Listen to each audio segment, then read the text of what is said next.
सबसे पहले मुंबई की उस खबर से आपको खबरदार करते हैं जहां पर फिल्मी स्टाइल में 17 बच्चों को किडनैप करके उन्हें मार डालने की धमकी देने की जो खबर है उससे हम शुरुआत करते हैं।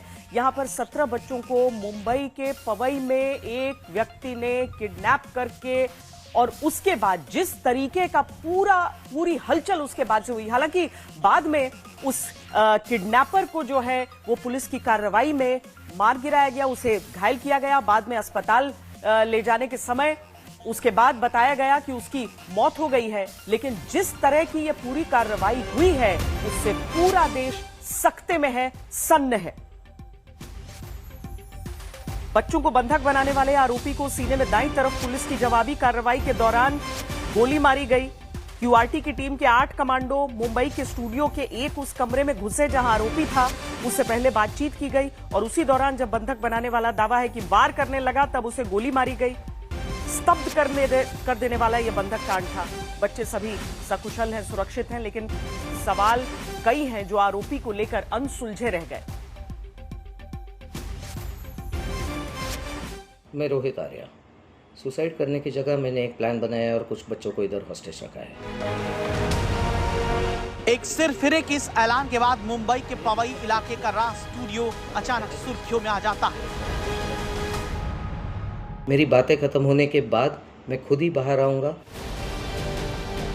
सारा देश ये देखकर सन्न रह जाता है कि कैसे एक सिरफिरे ने यहाँ 17 बच्चों को बंधक बना लिया, जो इमारत के भीतर से हाथ फैलाकर इस तरह दिखते हैं।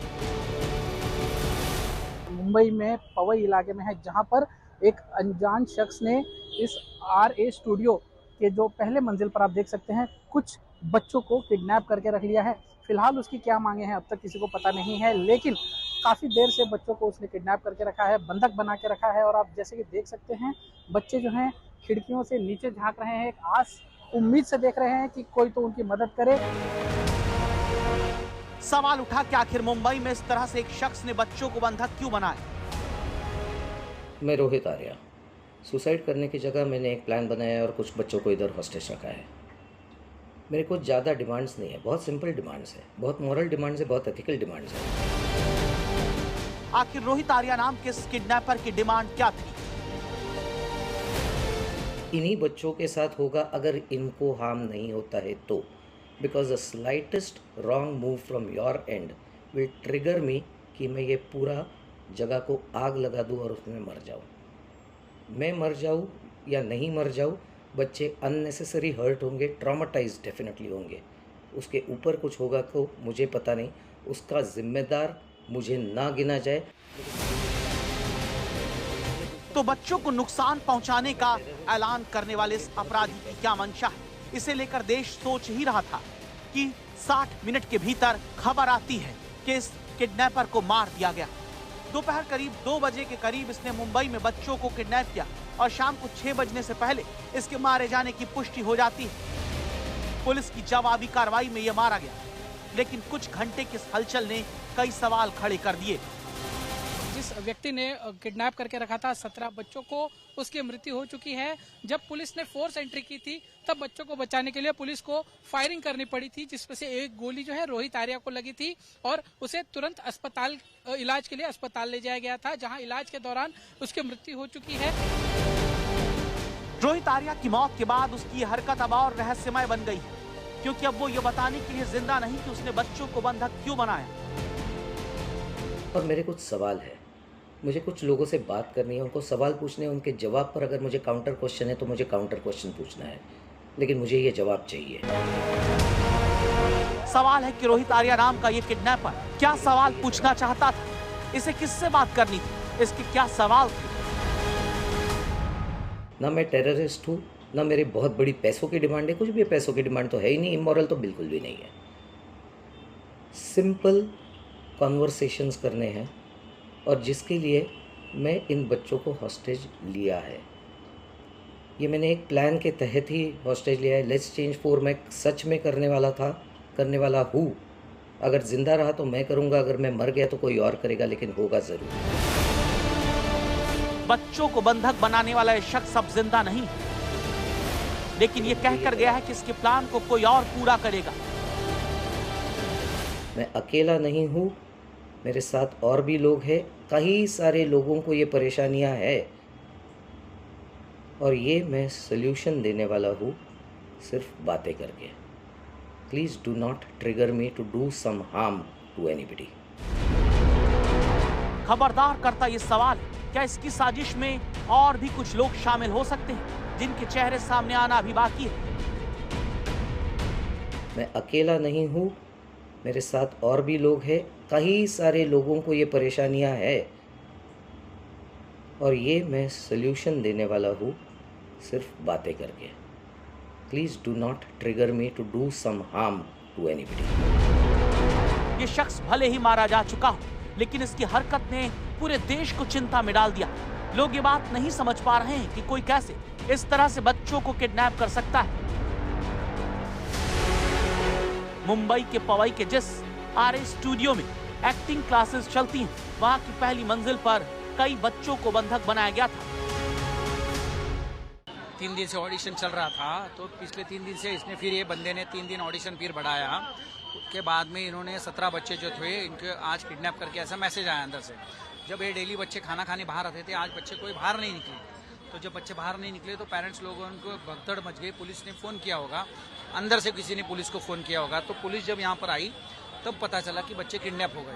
और जब बच्चे किडनैप हो गए, पूरी तरह से पूरी पुलिस की, मुंबई पुलिस की टीम पूरी अंदर गई थी और पूरे के पूरे बच्चों को सेफ्टी बाहर निकाला बच्चों को। जिस तरह से इस बंधक बनाने वाले ने स्टूडियो को आग लगाने की धमकी दी, उसने इमारत के बाहर खड़े बच्चों के घर वालों को चिंता में डाल दिया।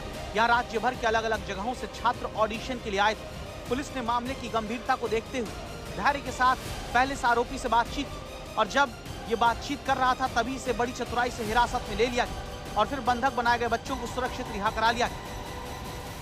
ये यहाँ पर पहले गाड़ी का शोरूम था, फिर यहाँ पर बैंक आई, अभी स्टूडियो कब आया पता नहीं, लेकिन ऑडिशन के लिए सभी बच्चों को यहाँ बुलाया जाता था। पहले दिन तो बहुत बच्चे थे, तो सिलेक्शन करते करते करते जो बच्चे बच गए उनको आज उसने किडनैप कर लिया। ये पूरे मुंबई शहर से आए थे, कोई पनवेल से था, कोई वाशी से था, कोई मुलुंड से था, कोई अंधेरी से था, सब अलग अलग जगह। अभी सब बच्चों को, पेरेंट्स लोगों को ऐसा लगता है कि अपना बच्चा पिक्चर में आना चाहिए।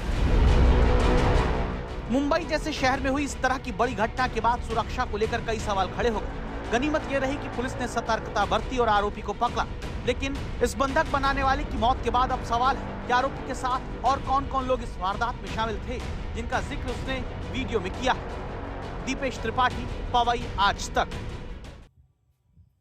कुछ चीजें हैं जो समझ में आती हैं, कुछ चीजें हैं जो इशारा करती हैं कि इतनी लंबी प्लानिंग, लेकिन इस मामले में जो सबसे बड़ी अपडेट है इस समय की, उससे आपको खबरदार कर दें। इस मामले की जांच अब मुंबई पुलिस के क्राइम ब्रांच को सौंप दी गई है। मुंबई पुलिस का जो क्राइम ब्रांच है अब इस पूरे मामले की तह तक जाने की कोशिश करेगा।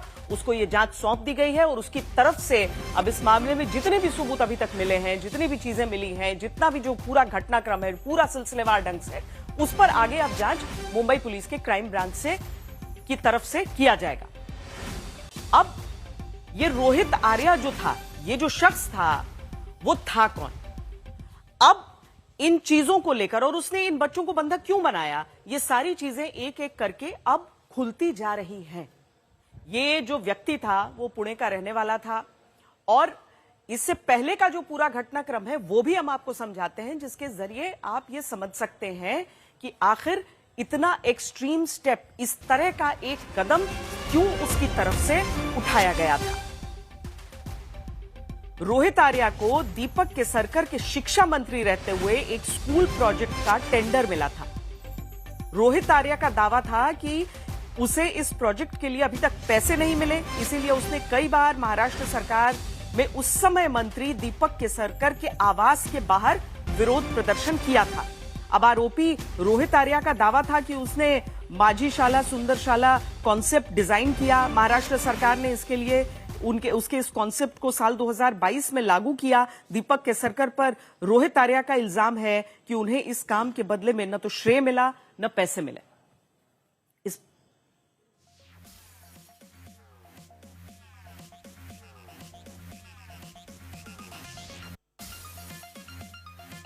हमारे साथ इस समय हमारे दो संवाददाता जुड़ रहे हैं, विद्या और साथ में दीपेश हमारे साथ जुड़ रहे हैं। विद्या, आप पहले ये समझाइए कि जो अभी तक की बातें समझ में आई हैं, दीपक केसरकर को लेकर नाराजगी इस व्यक्ति की थी, ये चीजें स्पष्ट तौर पर अब समझ में आ रही है। ये हालांकि समझ से अभी परे है कि अगर उसके भीतर गुस्सा था, प्रदर्शन कर चुका था वो सारी चीजों को लेकर, तो इस तरीके से एक पूरा जो 3 दिन का समय लगाना, इन सबको बुलाना, स्क्रीनिंग के लिए बुलाना और उसके बाद आखिरकार इन 17 बच्चों को किडनैप करके इस तरीके के थ्रेट्स देना, क्या है ये पूरी पिक्चर? जी बिल्कुल, जैसा कि पुलिस के सूत्र बता रहे हैं कि तकरीबन 2 करोड़ रुपया वो डिमांड कर रहा था कि सरकार उसको दे, जो उसका बकाया था दीपक केसरकर के समय में उसको वादा किया गया था, लेकिन उसको सिर्फ कुछ 5-7 लाख रुपए मिले थे उसके, और क्रेडिट भी नहीं मिला था, और इसकी वजह से वो बहुत ज्यादा परेशान था। लेकिन सबसे ज्यादा लोग जिस बात से हैरान है कि भाई अगर टेंडर नहीं मिला तो क्या इस तरह का रवैया अपनाया जा सकता है, इसी से सब लोग आश्चर्य है। और किस तरह से उसने अकेले ये पूरी प्लानिंग की होगी कि लोगों को भनक तक नहीं लगी कि आखिर किस जैसे वेब सीरीज के लिए उसने बोला था लोगों को कि आप आइए अपने बच्चों को लेके आइए, वेब सीरीज की उसने जो ऑडिशनिंग है वो शुरू की थी, उसके बाद वहीं स्टूडियो में किस तरह से उसने टाइम एक्सटेंड करवाया, और उसके बाद इस तरह से बच्चों को छोड़ के जब पेरेंट्स गए थे तो अचानक से बोला गया कि उनको उनका हॉस्टेज ले लिया गया है। तो ये तमाम बातें जो है वो बहुत आप समझ लीजिए किसी एक अजीब सी एक स्टोरी है जो कि लोगों को समझ नहीं आ रही कि आखिर कैसे हो सकता है। लेकिन मुंबई पुलिस यही कह रही है कि इस तरह की जब बात है तकरीबन 1:45 के आसपास उन्हें ये पवई पुलिस स्टेशन जो लोकल पुलिस स्टेशन है उसको ये खबर मिली। पवई पुलिस स्टेशन तुरंत वहां पहुंचा, देखा कि उसकी बात नहीं मान रहे हैं तो स्पेशलाइज टीम्स को बुलाया गया, और उसके बाद फिर सबके सामने है जो हुआ, क्योंकि वो बार बार थ्रेटन कर रहा था आर्या कि इस वक्त उसके पास काफी सारी ज्वलनशील चीजें हैं, वो तुरंत आग लगा सकता है, जला सकता है। और उसके बावजूद मुंबई पुलिस ने किस तरीके से अंदर घुसी और उसको बचाने की कोशिश तो सबको की थी, लेकिन जब उसने क्योंकि फायरिंग कर दी थी जिसके बाद मुंबई पुलिस को फायरिंग करनी पड़ी जिसमें उसकी मौत हो गई। लेकिन दीपेश, वाकई बहुत सेंसिटिव ये ऑपरेशन था, बच्चे इन्वॉल्व थे उसमें, एक धमकी इन्वॉल्व थी कि उन बच्चों को भी कुछ वो कर सकता है। ऐसे में एक क्लीन ऑपरेशन भी कहा जाएगा जिस तरीके से उसको गोली मारी गई, लेकिन बच्चे सुरक्षित निकाले गए वहां से। श्वेता जी बिल्कुल, देखिए पुलिस के सामने काफ़ी बड़े चैलेंजेस थे खास इस रेस्क्यू ऑपरेशन को अंजाम देने के लिए, क्योंकि अमूमन ऐसी घटना शायद ही कभी मुंबई में घटित हो। ये किडनैपिंग की दिन दहाड़े मुंबई में बहुत बड़ी घटना है इतने सालों में, और 17 बच्चों को जान बचाना, 2 सिविलियंस थे उनकी जान बचाना, साथ में उसे जिंदा पकड़ने की कोशिश भी मुंबई पुलिस द्वारा की गई थी। ये रेस्क्यू ऑपरेशन को स्टार्ट करने से पहले मुंबई पुलिस ने रोहित से काफी बातचीत की, उसे समझाने की कोशिश की। जो डीसीपी थे दत्ता नलावड़े वो लगातार फोन पर रोहित से बात कर रहे थे, उसे समझाने की कोशिश कर रहे थे, लेकिन रोहित जो है समझने की मनस्थिति में नहीं था। मुंबई पुलिस से जो जानकारी मिल रही, जो सूत्रों द्वारा हमें जानकारी मिल रही है वो कि वो काफी एग्रेसिव था, और मुंबई पुलिस को डर था कि वो कहीं अपने इस एग्रेसिव नेचर के चलते बच्चों को या जो सिविलियन है उनको कोई नुकसान न पहुंचा दे, क्योंकि उसके पास एक एयरगन थी। हालांकि जब बातचीत शुरू थी तब पुलिस को ये पता नहीं था कि वो एयरगन है, लेकिन पुलिस को ये मानकर चल रही थी कि ये ओरिजिनल गन है, और इसी के आधार पर इसने ये किडनैपिंग को अंजाम दिया है। और इसीलिए पुलिस को बाथरूम के रास्ते से फोर्स एंट्री करनी पड़ी, और फोर्स एंट्री करने के बाद जब पुलिस ने देखा तो पुलिस को फायर करना पड़ा, जिसमें जो एक गोली रोहित के सीने में लग गई, जिसके बाद उसे अस्पताल ले जाया गया और उसकी वहां पर मृत्यु हो गई। फिलहाल इसके पीछे की वजह क्या है ये पुलिस को तो पता नहीं चल सका है, लेकिन रोहित आर्या ने वीडियो रिलीज किया था जिसमें उसने कहा था कि वो ये कदम क्यों उठा रहा है, शिक्षा जो उसको कॉन्ट्रैक्ट मिला था उसको लेकर वो कदम उठा रहा है, जिसको लेकर अब एक बहुत जो एजुकेशन सेक्रेटरी है महाराष्ट्र के उनका बयान सामने आया, जिसमें उन्होंने कहा है कि रोहित आर्या से हमारा कोई कॉन्ट्रैक्ट नहीं हुआ था, रोहित आर्या ने जो प्रोजेक्ट किया था वो वॉलंटरी किया था, जिसके लिए हमने उन्हें सम्मानित भी किया था। हालांकि रोहित आर्या ने यह कहा था कि उनके इस प्रोग्राम को महाराष्ट्र सरकार जो है वो अमल में लाए, लेकिन इस पर बातचीत चल रही थी, उस पर भी कुछ ऑफिशियल नहीं हुआ था, और इसीलिए स्टेट गवर्नमेंट का जो है एजुकेशन डिपार्टमेंट का ये बयान आया है। जो भी चीजें थी इसमें दीपक केसरकर की तरफ से भी बात कही गई है, और ये कहा गया है कि रोहित आर्या को काम दिया गया था, दूसरा उनकी तरफ से ये कहा गया कि अगर वाकई इस तरह की दिक्कत थी तो पहले विभाग से बात करने की आवश्यकता थी। इस तरह का जो एक एक्सट्रीम कदम है, इस तरीके से बच्चों को बंधक बना लेना, ऐसा कतई नहीं किया जाना चाहिए था।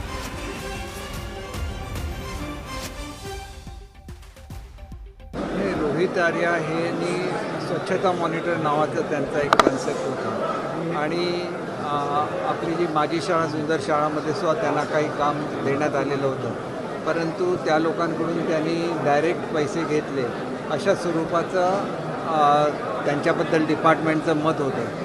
तर हे जे मॅटर आहे ते त्यांनी डिपार्टमेंटशी बोलून सोडवलं पाहिजे, कारण शेवटी सरकारची काम करायची एक पद्धत असते आणि त्या चौकटी। और महाराष्ट्र सरकार की भी सफाई इस पूरे मामले पर आ गई है। शिक्षा सचिव है, उनकी तरफ से इस पूरे मामले पर स्पष्टीकरण दिया गया है। महाराष्ट्र के शिक्षा सचिव रंजीत सिंह देओल ने कहा कि स्कूलों में स्वच्छता निगरानी परियोजना के लिए रोहित आर्या को 2 करोड़ रुपए देने का कोई समझौता नहीं हुआ था। उन्होंने स्वेच्छा से काम किया और उन्हें इस काम का उचित प्रमाण पत्र दिया गया। रोहित आर्या का महाराष्ट्र सरकार पर कोई बकाया नहीं था।